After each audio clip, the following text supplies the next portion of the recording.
नमस्कार मित्रांनो, परभणी जिल्ह्याचा पीक विमा हे आज, उद्या किंवा बँकेचे रविवार व शनिवार सोडून कधीही तुमच्या खात्यावर रक्कम ही जमा होऊ शकते.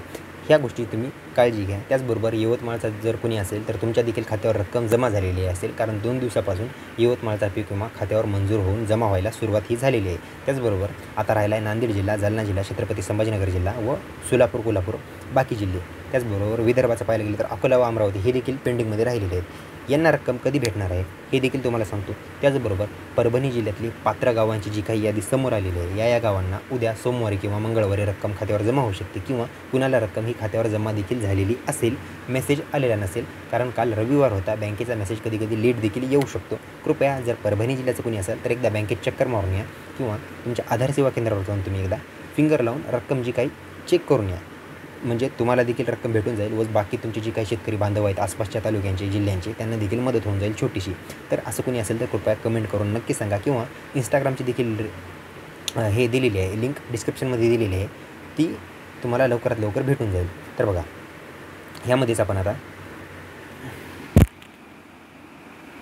तर तसं काय असेल तर तुम्ही बँकेत जाऊन एकदा चेक करून या. तर बघा, आता परभणी जिल्ह्यातली आपण उर्वरित जे काही गावं पाहणार आहोत व बाकी आसपासच्या जिल्ह्यांची देखील अपडेट आपण जाणून घेणार आहोत. तर कृपया व्हिडिओला शेवटपर्यंत नक्की बघा. पण त्या अगोदर जर चॅनलवर नवीन असाल तर माझं नाव आहे सम्राट आणि स्वागत आहे तुमचं शेतकरी सम्राट यूट्यूब चॅनलमध्ये.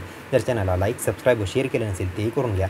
व माझ्या डाव्या साईडला जो काही घंटा दिसते म्हणजेच बेलायकन दिसते त्याला देखील दाबा. म्हणजे तुम्हाला शेतीसंबंधी, पीक विम्यासंबंधी जी काही सर्वात फास्ट अपडेट आहे ती तुम्हाला लवकरात लवकर भेटून जाईल. तर बघा, आपण व्हिडिओला कंटिन्यू करूया.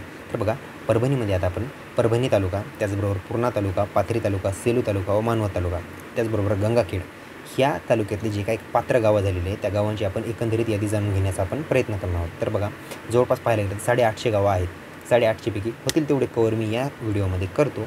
जर या व्हिडिओमध्ये तुमच्या गावाचं नाव वगैरे आलेलं नसेल तर कृपया तुम्ही कमेंट करा, म्हणजे तुम्हाला लवकरात लवकर जी काही अपडेट आहे भेटून जाईल, तुमचाही देखील वेळ वाया जाणार नाही. तर बघा, परभणी, आता आपण सुरुवात परभणी तालुक्यातून करूया.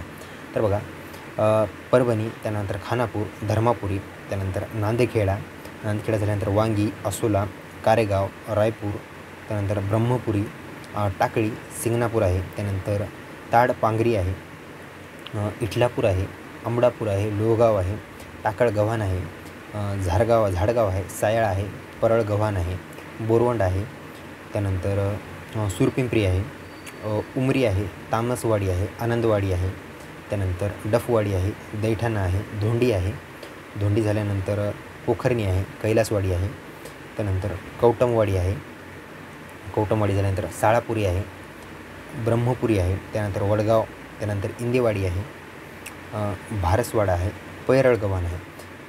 तर बघा, परभणी जिल्ह्यातली पाहायला गेलं तर आणखी बरीचशी गावं आहेत. तर बघा, ती उर्वरित जी काही गावं आहेत ती या व्हिडिओमध्ये कवर करता येणार नाहीत, कारण थोडा टेक्निकल इश्यू येते चॅनलमध्ये, व्हिडिओमध्ये. तर जशी आपण अपडेट येईल तशी ती पुढच्या व्हिडिओमध्ये जाणून घेऊया. तर कृपया या गावातलं कोणी असेल तर कमेंट करा. परभणीच्या खात्याची रक्कम सोमवारी, मंगळवारी कधीही खात्यावर जमा होऊ शकते. एकदा बँकेत चक्कर मारून या. तर चला, अशीच महत्त्वाची माहिती भेटूया पुढच्या व्हिडिओमध्ये. तोपर्यंत धन्यवाद.